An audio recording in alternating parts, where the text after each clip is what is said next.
On episode 549 of the 40 Plus Fitness Podcast, we discuss frequently asked weight loss questions. You can find the full show notes for this episode at 40plusfitnesspodcast.com/549.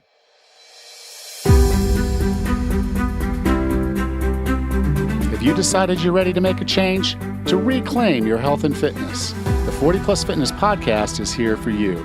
Each week, we dive deep into health and fitness topics that affect those of us over 40. I'm Alan Meisner. I'm an NSAM certified personal trainer with specializations in corrective exercise, behavior change, and fitness nutrition, a FAI certified functional aging specialist, and an OTA Level 2 online trainer. I'm joined each week by our co-host, Rachel Everett. She is an NASM certified personal trainer and a RRCA Level 1 run coach. Let us be your coaches as you find your way on your health and fitness journey. All right? Let's go.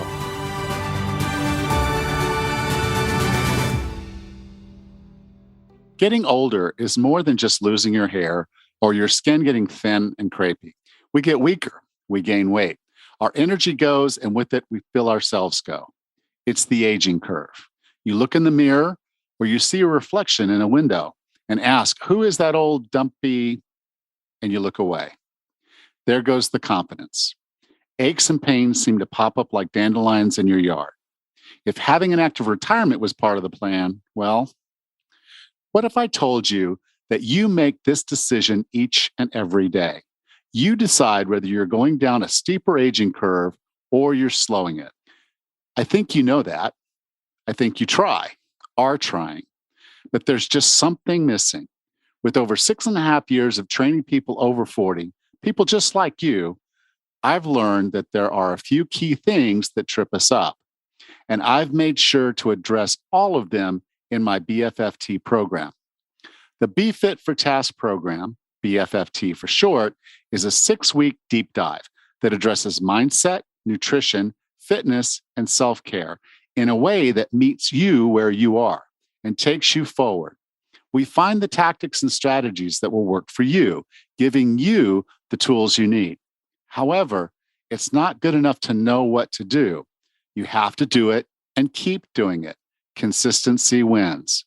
And through BFFT, you have the accountability and support to get you there.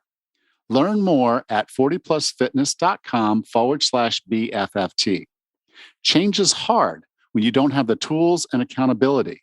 BFFT will give you both, and you'll have me with you each and every step of the way.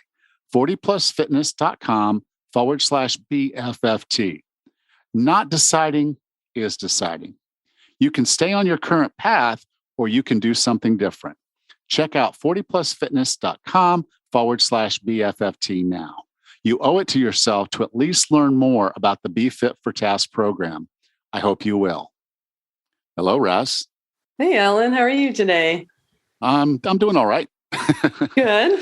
It's if you've kind of followed the news outside the United States, then you know that there's a lot of countries, particularly countries that have a large proportion of their people that are living right at or below the poverty line.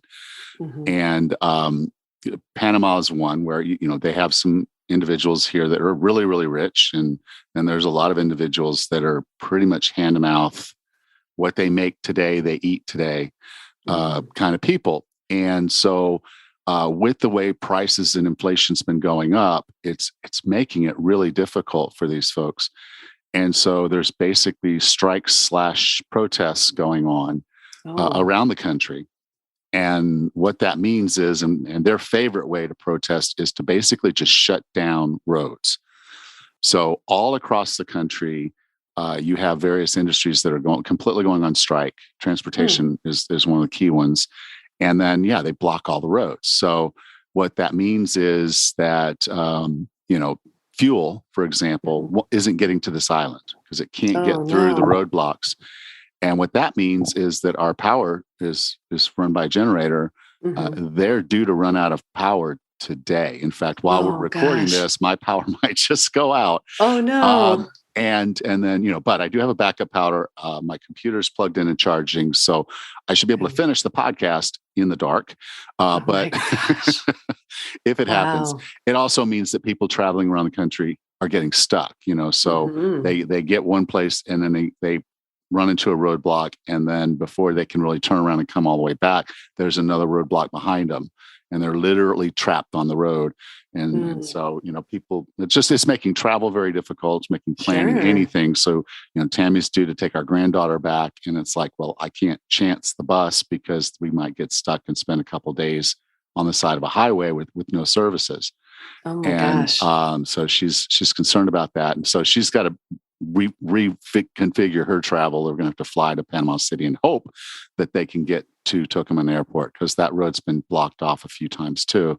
Wow. And then, I've got a trip in August. So I'm hopeful that they take care of some of this stuff and get some of these things out of the way. But it is what it is. It's a kind of tense, but it's not like, burning down cities and stuff like that sometimes happens. So it's at least at this point, it's relatively peaceful. And there have been a few fist fights because, if you're sitting there on the road trying to get somewhere and you've been stuck for hours and there's just people just sitting on the road, it can kind of upset some people. So there have been, some fights, fist fights and things like that, but nothing major so far.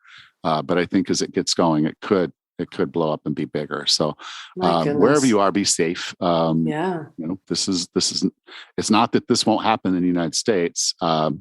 So just realize, to take care of yourself, take care of your family. And the best thing you can do is take care of your health and make sure that you're in good shape that way. Because you just never know what's going to happen in the world for us. But the Chinese proverb, may you live in interesting times. I'm there, baby. I'm there. Yeah, that is very interesting. I hope it gets to be a little more peaceful. I hope things resolve soon for you all. Yeah, because the meat market where I buy most of my meat, she says hasn't gotten a shipment. Doesn't know when she's going to get another shipment. So we could easily run out of food on the island, in addition to running out of fuel. We capture our water. So it's been raining, so we're going to have water, but the food thing might actually start to be a problem for us. But my gosh, I'm sure they'll figure something out. But my fingers are crossed. How are things up there? Good. For this early morning podcast, I had to get up a little bit earlier than normal.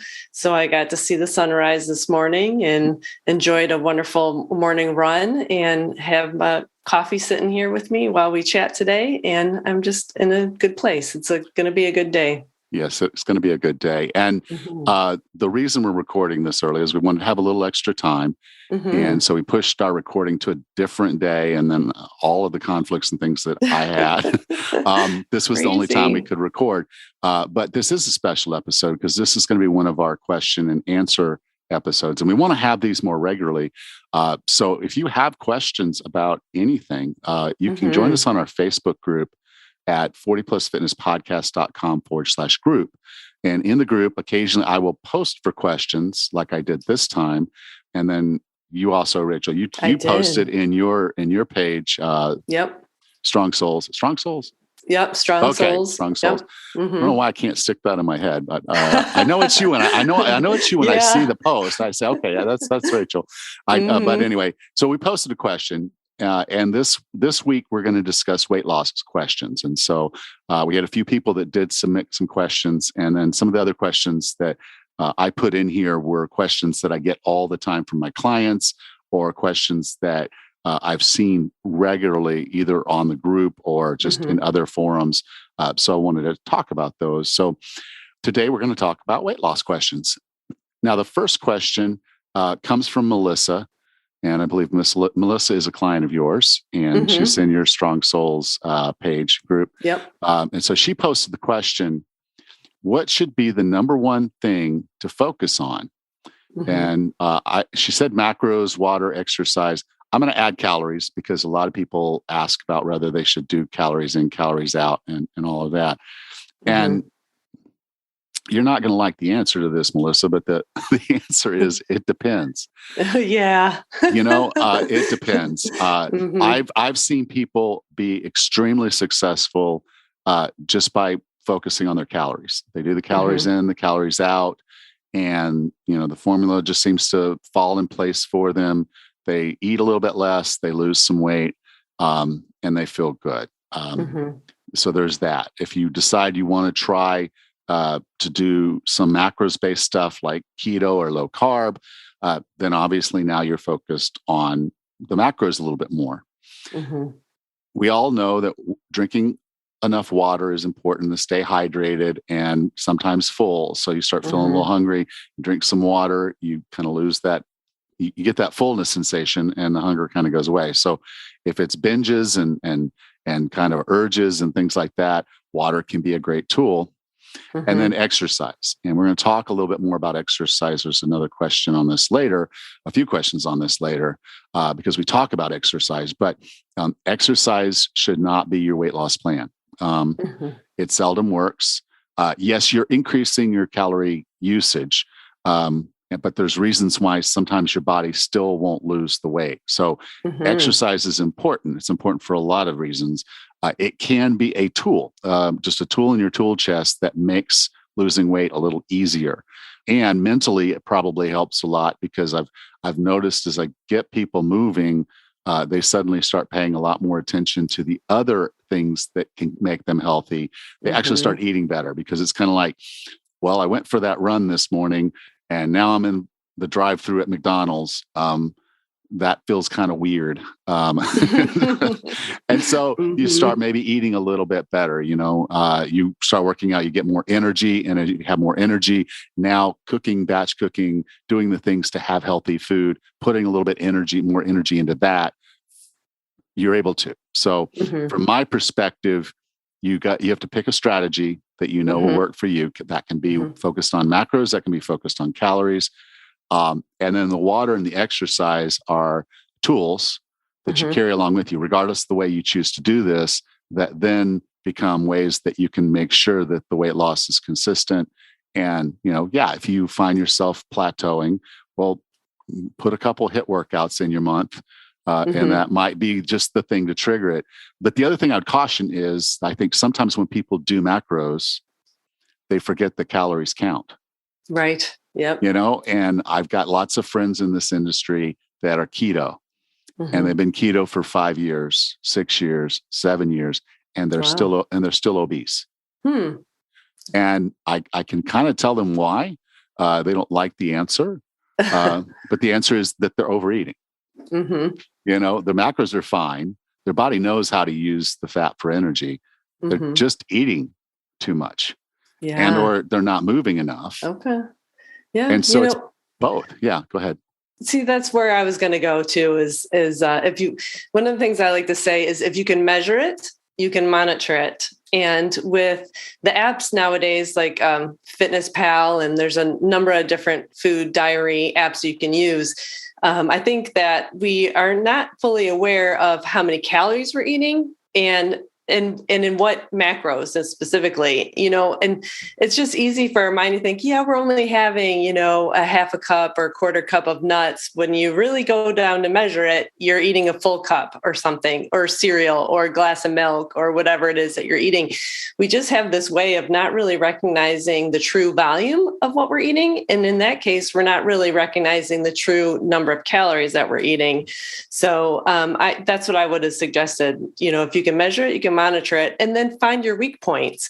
If you start measuring what foods you're eating and paying attention to any trends, you might notice that maybe you're having too many carbs in a day, or too much fat in a day, or too much of something else in a day, in which case, if you're eating too much of something, then you're lacking in something else. So it's really good to keep some sort of a food diary and observe any trends in your habits and see what you can do better. Yeah. And what you said, your example of half a cup of nuts that then turns into a full cup of nuts. Well, let's break that down. A serving of nuts is about 2 ounces, an ounce or 2 ounces. So you could be having anywhere from 4 to 8 servings of nuts. And you look on there and it's like, oh, well, it's 160 calories for a serving of nuts. Well, guess what you just did? You ate 800 calories of nuts. And I'm good at this. I know this trend very well because this is what I do. I'll measure my food, a quarter cup of nuts, and it looks like, a little bit of a hill in the palm of my hand. I can fit this much ounces of nuts in my hand. And so then I put the measuring cup away and I start pouring the nuts in my hand, and the pile gets a little bigger and a little bigger. Oh, it's just a few more nuts. It's just a few extra calories, but it snowballs. It can be a lot more calories, and it's just easy for our minds to kind of overlook that. So it's important to measure and monitor. Yeah, because an almond is about 16 calories. So they add up really fast. Yes, really fast. A couple extra in there, and over time, that's more calories. And so again, they both matter. Your body's going to react to different foods different ways. Certain things are going to be inflammatory for you. True. Inflammation causes you to way more. Even though it's not fat, it causes some other problems, and you do retain water and all this stuff with inflammation. So you're going to weigh more. You just naturally are. And so just, having a balance to this and looking for what does work for you is going to be the key for this. A good point on the inflammation. Right now it's the middle of summer and we should be chugging water like it's going out of style. We're sweating a lot. If we're working outside, we need to replace that. But if you're eating a lot of carbs and drinking a lot of water, you're going to feel a little bloated. You could see that scale change a little bit. And you just have to recognize that you're drinking a lot of water for a reason. It's important to have this in you, and it might, cause a little inflammation. It might cause you to bloat up a little bit. And so just don't be so hard on yourself. If you're going on a run like I did this morning, I sweated buckets, but I also drank a ton of water when I got home. And so if I step on the scale, it's not going to reflect, what I'm really doing on a day-to-day basis. Yeah. I typically ask my clients to weigh themselves first thing in the morning, get up, do your little potty break, and then step on the scale. And typically that's the lightest weight we're going to weigh that day because overnight we've kind of dehydrated a little bit. We haven't drank any water. We haven't eaten any food. And then if we just went to the bathroom, we've gotten rid of a little bit. Yeah, right. Okay. Now you weigh yourself. And then I also recommend that you not weigh yourself every day. Yes. If you're someone who's going to kind of get yourself a little put back, because what could happen is on day one, you lose a pound and you're really excited. That's a whole pound in a day. That's great. And then the next day you gain half a pound. The third day you gain a pound. And the fourth day you lose a pound. Now, if you sat there and weighed yourself every day, you had a loss and then you had two gains. And for a lot of people that early in, or they're going to sit there and say, oh my God, I'm gaining weight. I wanted to lose weight. And then what they do is if you weigh yourself out every 4 days, you lost 1.5 pounds in 4 days. And that's good. You're targeting about 1 pound to 1.5 pounds, maybe 2 pounds in a week. You're 3/4 of the way there, baby. You're there or 3/4 of the way there for a max loss of 2 pounds. You've done really good and you should be proud of that. But if you let yourself get disgruntled or want to quit because the scale didn't go down every day, because guess what? It won't ever go down every day unless you just start cutting off body parts. If you're cutting off body parts, then absolutely you can lose weight every single day until, well, you can't. But that's kind of the whole part of this is to say, okay, I have to be reasonable about it. How does my mind work? And so, don't necessarily weigh yourself every day. Weigh yourself for trends. Don't track your food every day if you don't feel like doing it. Track it for trends. Go out there one day and say, okay, I'm going to track what I'm eating. I'm going to weigh it. I'm going to look at it. I'm going to make sure that I got all my servings right. I've got my calories right. MyFitnessPal is great for that because it has a very big database, but some of the items on the database aren't 100% correct. They do need, you need you to pay attention. Because I couldn't tell you what 100 grams of steak looks like. Oh gosh, no. But that's what that pops up, 100 grams of steak, and they make out like that's a serving. I'm like, okay. I look at steak by ounces, and I know that the palm of my hand, just the palm, is about a serving size of steak. So for dinner, I might sit down and have 2 servings of steak. And I know that's what I'm having. It's because about size of 2 palms. If I'm going to have chicken, I know that's my full hand. Perfect. Okay. Fish, my whole hand, 5 ounces, 4 ounces for steak, 4 ounces for pork. And when you start getting that down, you know what it looks like. You talked about the palm of your hand and the almonds. Yep. That's exactly what we're talking about. You start understanding what a serving is just because you spent a little time studying it, what it looks like. And so with some of my clients, instead of doing my FitnessPal and tracking, I just say, send me photographs. Just take a picture of your meals and send them to me. And then if I see something, I'll say something. But for them, they'll think, okay, well, that was a serving of chicken. And I'm like, no, when you went to that restaurant, they gave you 3 servings of chicken. You thought that was 1 serving of potato. No, that was probably 3 servings of potato. Yeah. And so you got to get that and understand that. But however you go about that, that's really important. So, Miss Melissa, it does depend. And you just have to find a way of eating that really works for you. And these other tools, get them in your tool chest, and it'll happen. Yep. Perfect. All right. Now, the second question's kind of related. Is low carb better than low fat? Ooh, that's a good one. So I'm going to let you start on this, Rachel, because you do you, and what you do works. So I want to hear your side of it first. Well, all of us are different. So again, I'll wave the flag of it depends on who you are.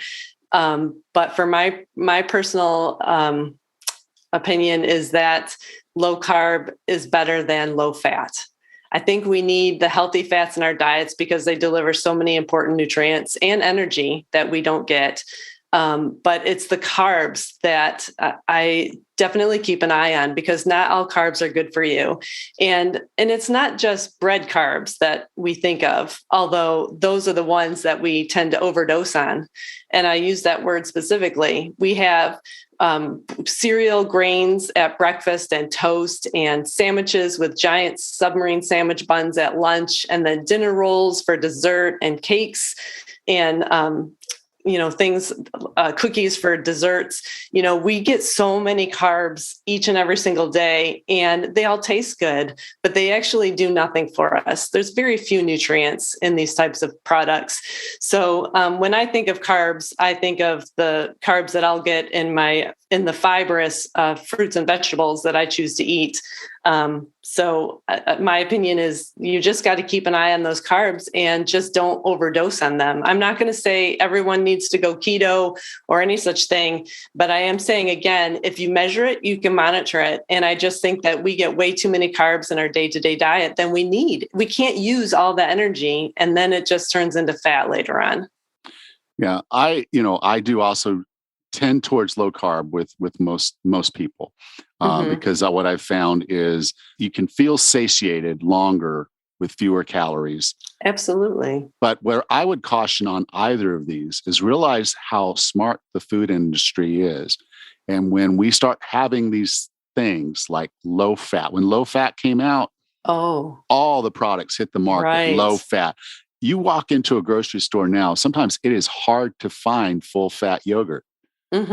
It is. And I'm looking. Yeah. And literally you go to the milk place and it's like they'll have one little space for the whole milk and then skim milk and semi-skim milk and, low fat milk and all of that and all the other stuff where they're taking out the lactose and they're doing. So you'll find more milk that's not whole milk than milk.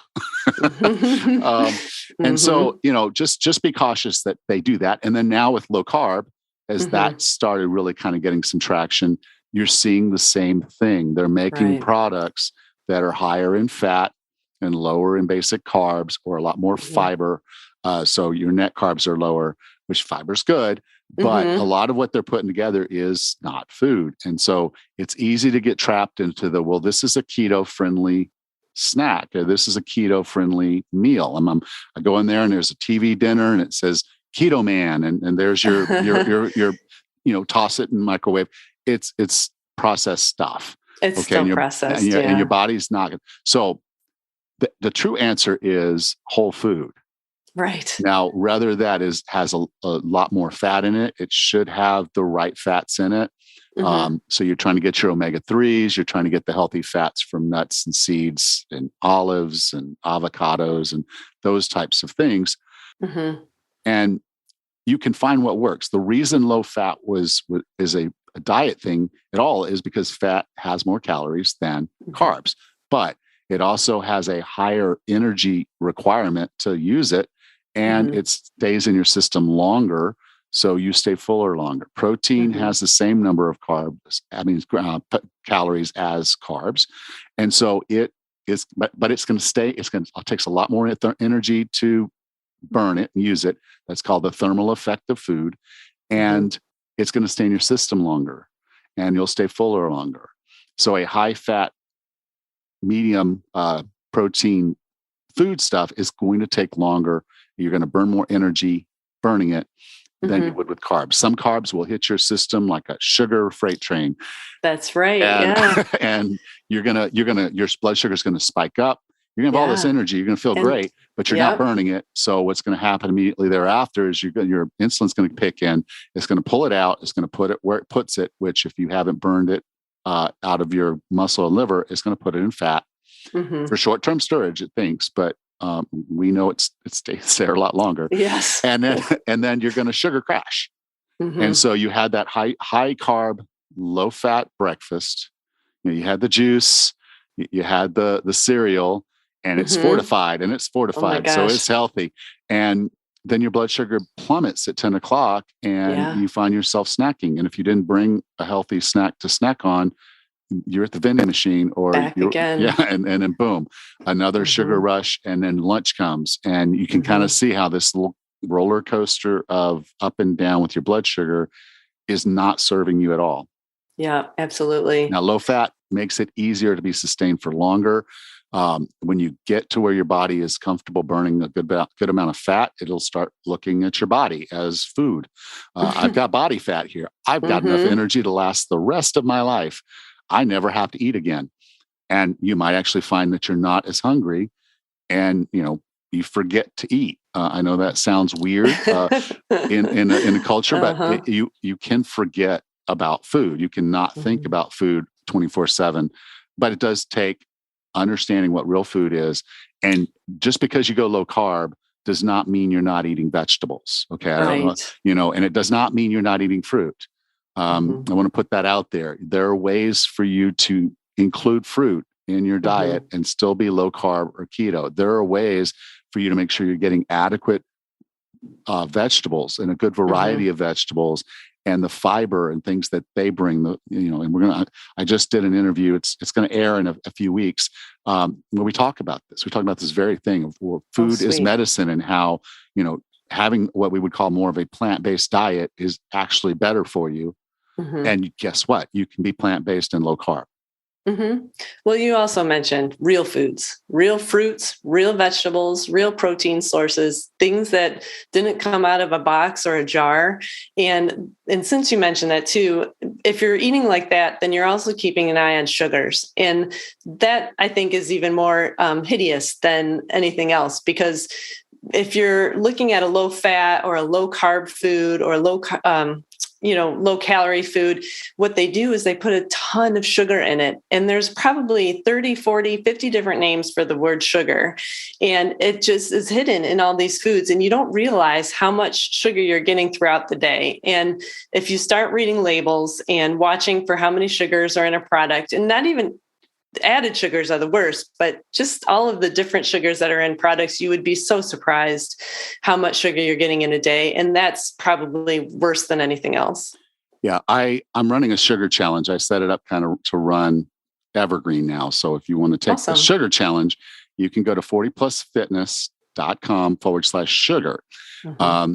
It's a low cost program. It's 28 days. It'll teach you how much sugar you're eating. It'll teach you why you don't want to be eating that much sugar. And I set goals for various levels of sugar. And it's interesting. People will come back and say, there's no way I can keep my sugar below 25 grams. And like, people do it all the time, and they lose weight and they feel great. But the thing is you don't know how much you're eating, but the average person, I want you to think, average person is eating 152 pounds of sugar per year. And no one thinks that. And because it's hidden in all these foods. And you just don't think it's not just candy bars. It's not just ice cream. It's hidden. It's in pasta sauces and pizza sauces and just all the things that we add to our foods. It's ridiculous. Yeah. So if you're interested in cutting your sugar back or paying attention to it, I think this is a really good challenge to take you through 28 days to get sugar out of your life, or at least get it down to a manageable level. And you're going to feel a lot better for it. I think that'll be great. Okay. So the next question in our weight loss questions is, what exercises are best for weight loss? That's a good one. Okay. And I'm going to go ahead and push this one also over to you, Rachel. Really?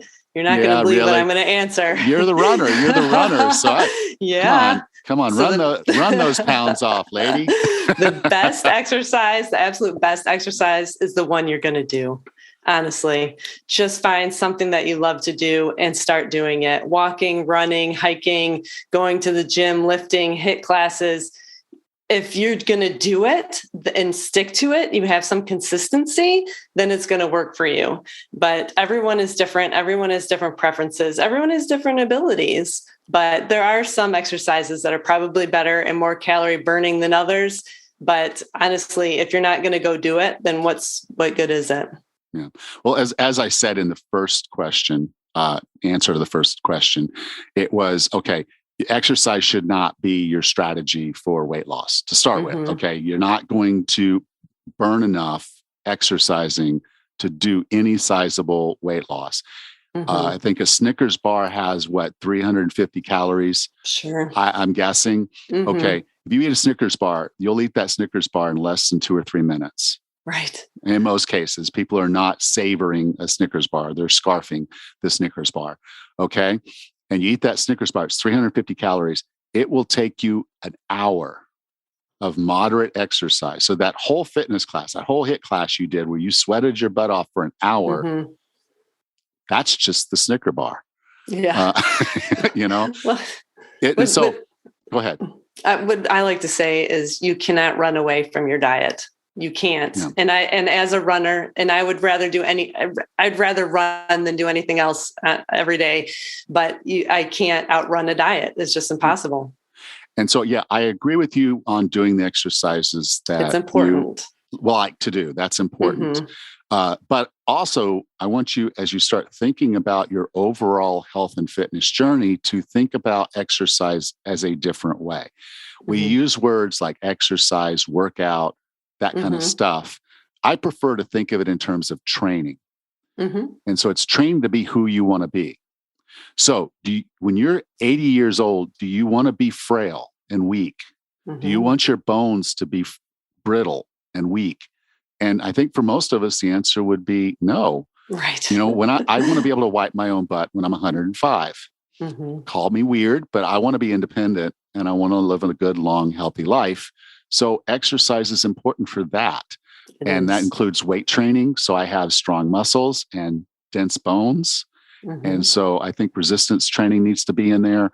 I think having stamina work, which can include running, biking, hiking, classes, all of that is great for building stamina. And, then you can also work on other things like balance and mobility and agility and other things for what you enjoy in life. Now, exercise does burn calories, so it can be a tool that will help. And what I've also found, and I said this before, was when people start exercising, they start paying attention. When they start paying attention, they start eating better. They start, trying to get better sleep. They try to work on stress management. And in many cases, exercise becomes a part of their stress management process. I used to not love, but if I got really stressed out at work or really angry at work, happened a lot. I would throw around really heavy weights in the gym. It's like suddenly I'm going beast mode in the gym because I need to get that negative energy out of my body. And I'm not talking to anybody. I'm just in there. Okay, I got the bar loaded, deadlifts, kill it, and okay, I can put 20 more on there because I'm just that mad, and so, and the thing about exercise that I also want to caution is sometimes exercise can be counterproductive to weight loss. Mm. When I was training for marathons, Mm-hmm. I, I I ate more, and I didn't Mm. even realize how much more I was eating. And I was eating runner food, which at the time was pasta. Oh boy. So I was the pasta fiend, Uh-huh. I was eating pasta every day, carb up and be able to run further and faster and all that. And I would put on weight. So I'd start training. I'd be about 185 pounds. And then boom, by the time I was running the marathon, I'm over 195. Mm. They have a category for that called Clydesdales. And Mm-hmm. so, yeah, I'm standing there with all these skinny people about to do a marathon, and they're all looking at me like, dude, you don't need to be Mm-hmm. doing this. You need to be doing something else. So you can't. And then of course, you're lifting weights. Your body might retain water. You're going to put on Right. muscle. And Yep. so all those things will say, maybe you're not going to lose weight because of your exercising. But if your training's important enough for what you want to be, the weight loss will come. And that's the other side of Yes. it. Exercising, stress management, sleep, those are ways to manage your health. And a Mm-hmm. healthy body realizes it doesn't need the body fat anymore. Right. There's nothing scary going on. If you're feeding your body the standard American diet, you're sending out a constant signal. We're going to die. We're Mm-hmm. eating poison because there's nothing else to eat. Mm-hmm. And there is. It's all over around the outside of the grocery store. When you start putting whole food in there and you're doing these other things, your body starts feeling healthy. And then it says, I don't need to hold on to this extra bit of body fat. I can safely let it go. Mm-hmm. Okay. Well, the other saying is abs are made in the kitchen, right? We've all heard this. And Yeah. and it is important. And as far as if your focus is on weight loss, the kitchen is where you want to start. But exercise enhances that weight loss.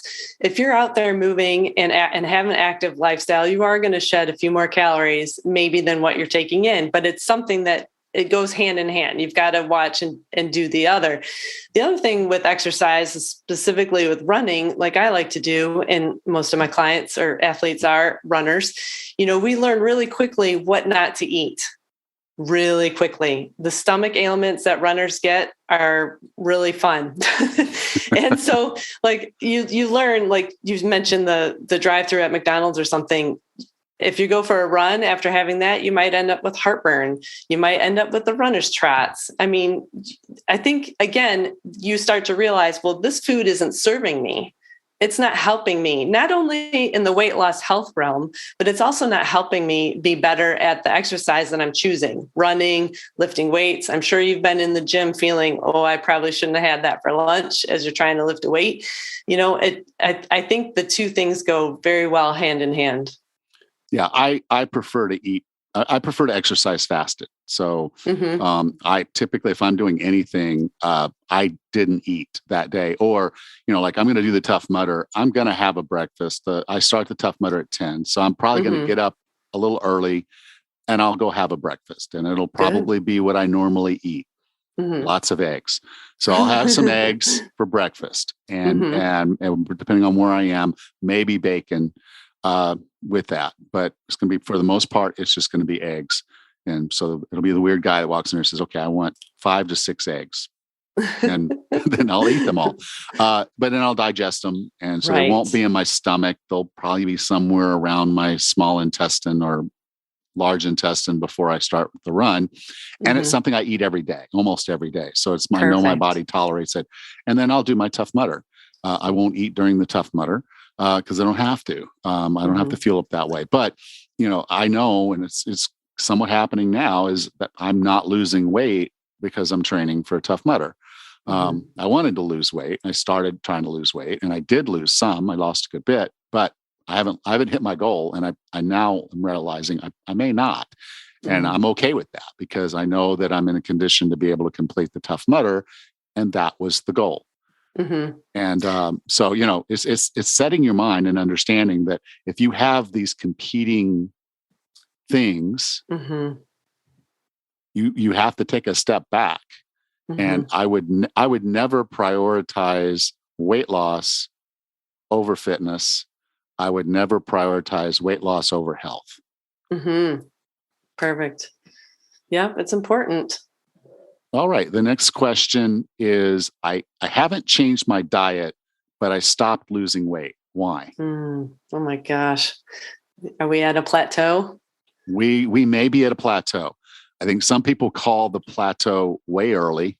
Oh, Well, if you're weighing yourself every day and you go 2 days without losing weight, true. 3 days I'm at a without losing plateau. weight, I'm at a plateau. What am I going to do? Yes. Now, the way I like to think of plateaus is this. Okay, if what you're doing is good for you, good for your health, and it may not be like a plateau. It may just be a ledge on the side of the mountain.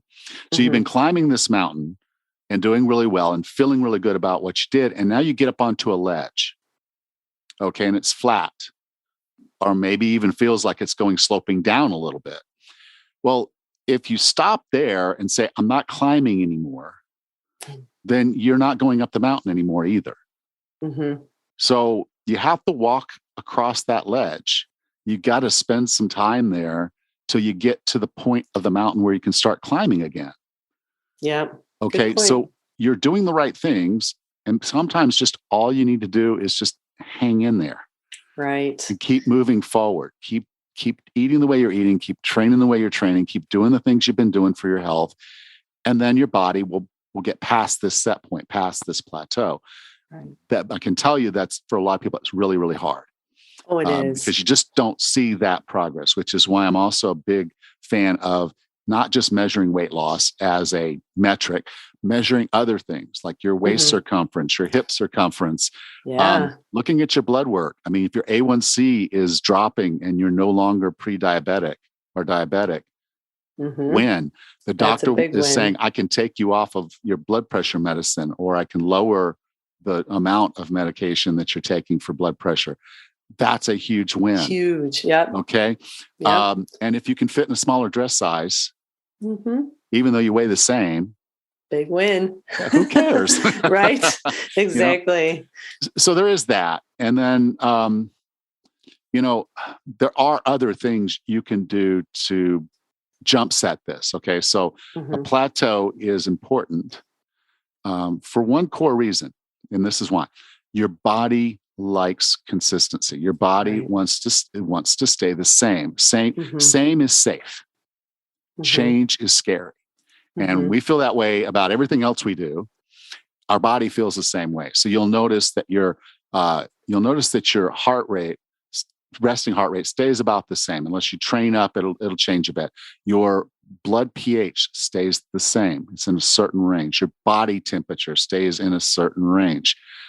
Those are healthy ranges. That your body wants to keep your blood sugar within a safe range. Yeah. And so your body's constantly fighting to make those things happen. And all these processes throughout this very complex system, multiple systems on top of systems, it is going to cause your body from time to time to want to stop losing weight, just like it would stop everything else. It wants to stay the same. So you're going to have these set points that are going to happen. Everybody has them. Everybody hits them. And then just for one reason or another, the scale does not want to budge. Now, what we didn't realize is we also had set points on the way up. And, some of those we blew right past. And some of those we stayed, someone will tell me for 5 years, I stayed at 230 pounds. And they're like, then it's like someone hit a switch and I'm at 269 and gaining. I got to do something. I'm like, yeah, okay. So you had a set point and you broke that set point, and now you're at another set point going up. This is a great time to say, okay, well, let's go back down. But there's a set point. So you have to start working your way down. And you might get back down to that 230 and find, that's another set point. I'm going to struggle to get past. So just recognize those are normal. Your body's not angry. No. I think that we hit a lot of plateaus, like you had mentioned, because we don't give what we're doing enough time to work. We're not very patient people, and we want to see overnight success. But so first sit and do what you're doing for a while and see, if results come after that. But then when we do hit a plateau again, or if we're not making any progress, maybe it's time to switch it up. Maybe it's time to do something different, reevaluate, remeasure what you're doing food-wise and exercise-wise, and, really dive deep into what you're doing to see, what can you do to change? And I do want to point out too, that a lot of people decide that this is a good time to cut calories. And cutting calories may not be the answer. Yeah. I agree with you. I think it's really important to kind of reiterate one of the things you said. This is a good time to start measuring. Mm-hmm. And what you may find is you've let some carbs slip in there you didn't really realize was happening, mm-hmm. and now your body's acting like it's in maintenance, and it's running in maintenance. It's not mm-hmm. it's not wanting to lose that weight.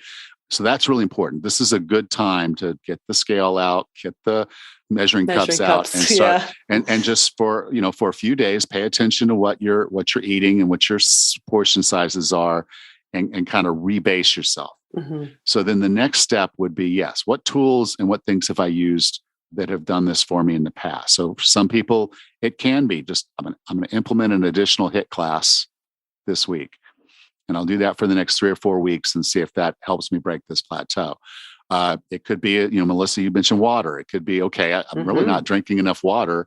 I'm going to start drinking a little bit more water and see how I feel. And then again, with the measuring, if you find, okay, let some carbs in there, tap them back down, get them back down, increase your fiber intake, increase your protein intake. And, you might need to lower your fat intake. So you might have your macros nailed down and you're in ketosis and you're still not losing weight. And as I mentioned, I have friends that have been doing keto for years and still obese.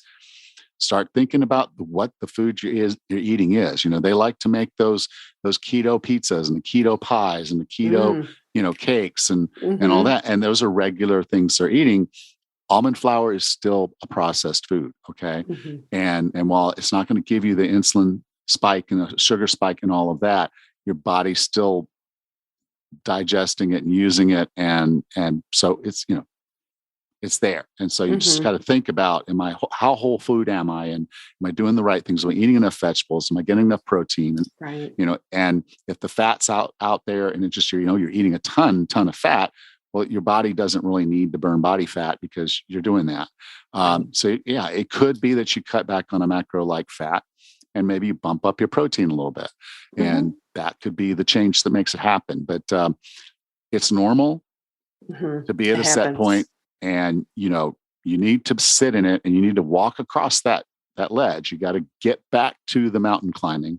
You're still moving forward. And that's the other side. If you know what you're doing is good for you, you're still moving forward, even if you don't see it on the scale. So keep doing what you're doing and then reevaluate to see if you need to do something different. Yeah. Yep, absolutely. All right. And we have one more question, and this comes from Hope in our Facebook group. How do you lose weight around the midsection? And I hear similar questions like this. How do I lose weight in my hips or, my neck or my arms, like the behind the arms, the tricep area, they've got the wings and that type of thing. So Rich, I'll let you kind of jump on this one a little bit.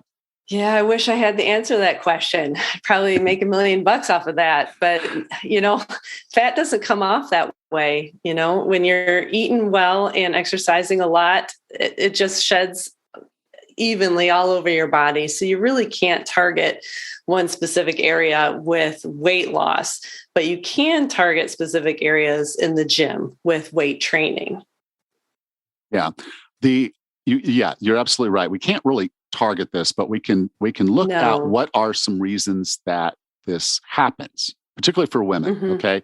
So for men, it's a natural thing for us to store body fat around our body, but then it'll predominantly be in the stomach area as we're gaining weight that we really don't need. So once we start getting past the healthy BMIs, the body fat is likely to accumulate in the stomach. And I'll say, if you eat a lot of bread, you drink a lot of beer, and maybe even some other alcohols, that's where it's going to want to store that fat.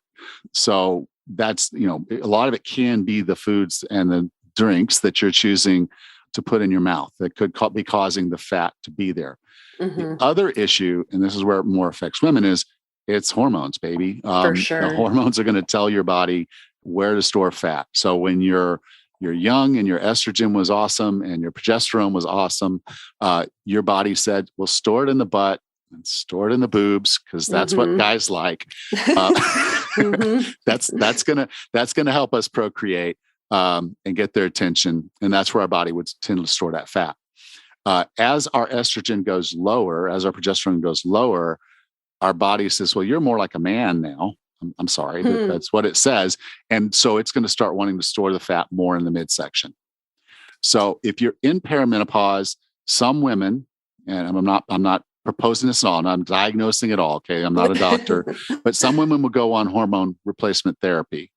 And that does help them not put as much fat in their midsection. Because again, the hormone replacement is telling them they're a younger woman. And so they can replace the hormones safely if they work with your doctor. There's a particular window when it's really safe to do this, and other times it's not.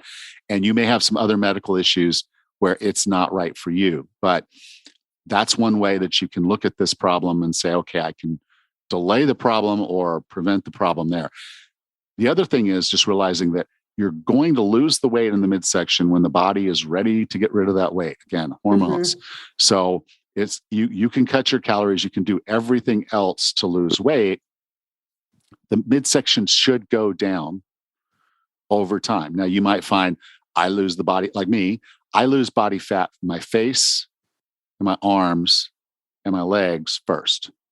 The midsection will be darn last to benefit, regardless of what I do. I'm gonna have that in the middle all the way until I get down to really low body fat. So I just know that's where it's going to be. And there's not really anything I can do about it. It's a visceral fat.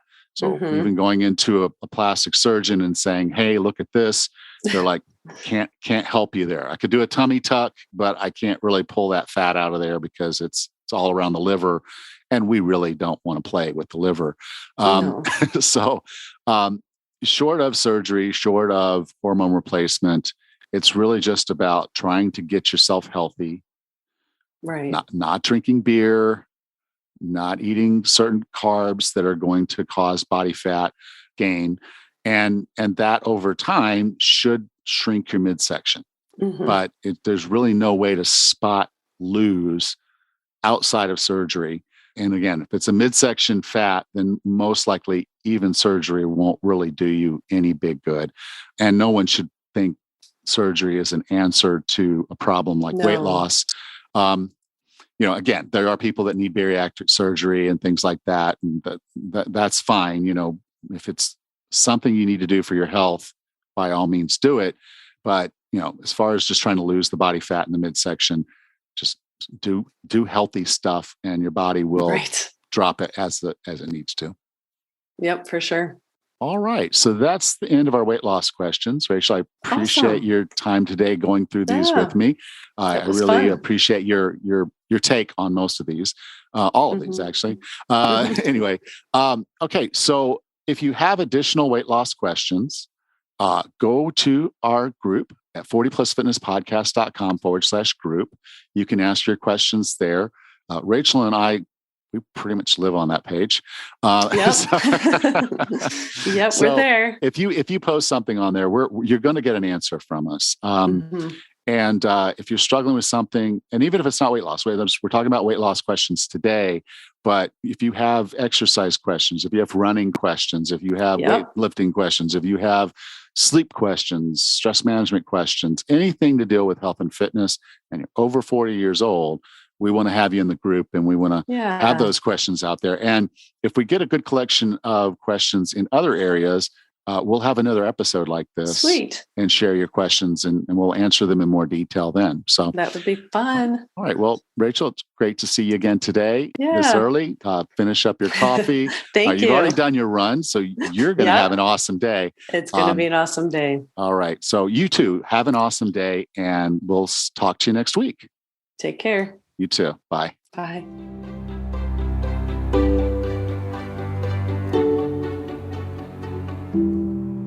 Next time on the 40 Plus Fitness Podcast, we discuss 7 weight loss hacks.